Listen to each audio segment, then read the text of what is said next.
gospel ni Christ, yung pagliligtas ni Kristo sa buong mundo, ay kailangan nating ipasa sa henerasyon ito.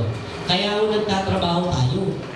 Kaya natin gagawin yung 144 challenge. Kaya tayo nagseselok anywhere, everywhere. Di ba? Kaya natin sineshare, tinuturuan namin kayo share si Jesus sa ibang mga tao. Kaya namin kayo tinuturuan mag-invite, i-sacrifice nyo yung inyong mga sarili. Yung mga dapat namamahinga na tayo, magbabahay-bahay pa tayo. Di ba?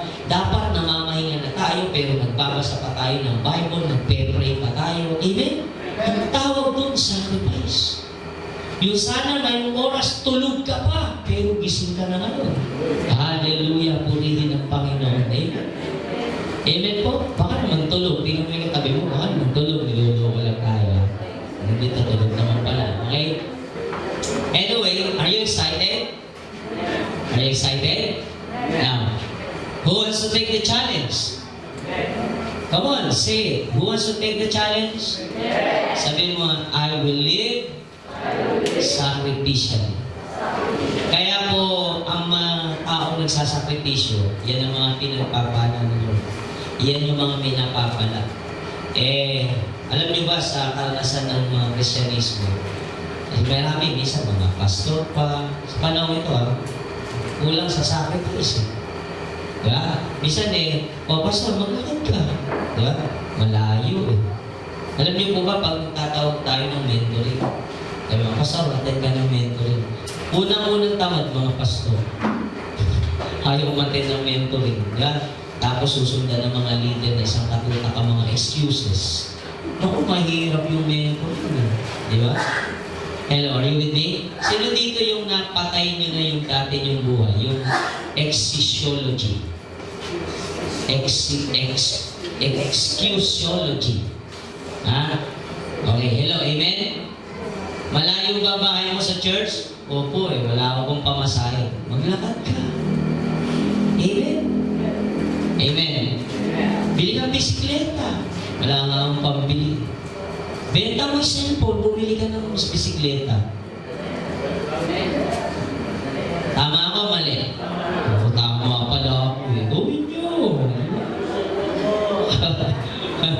Diba? Tapos, pag bumili kayo ng bisikleta, iingatan nyo. Pinananakaw nyo Para sinasabi mo sa mga yan, nakawin mo. Diba? Ingatan nyo. Amen? Amen. Sabihin mo nga sa katabi mo, learn to sacrifice. Let us read the Bible. 2 Corinthians chapter 11, 23-28. Ito, tindi ng mga sacrifice. Ang pinag-aaralan natin buhay, Apostol Pablo sa Pilipos, tapos last week, kanya pa rin yun, di ba? Ito ngayon, 2 Corinthians 11, 23-28. Sila ba yung mga lingkod ni Kristo?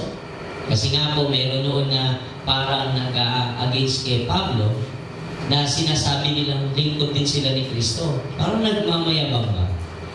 Si Pablo dumating sa point na parang nagmayabang na rin. Sabi niya, nagsasalita akong waring sambaliw. Ngunit ako'y mas mabuting lingkod ni Kristo kaysa kanila. Hindi. Hello?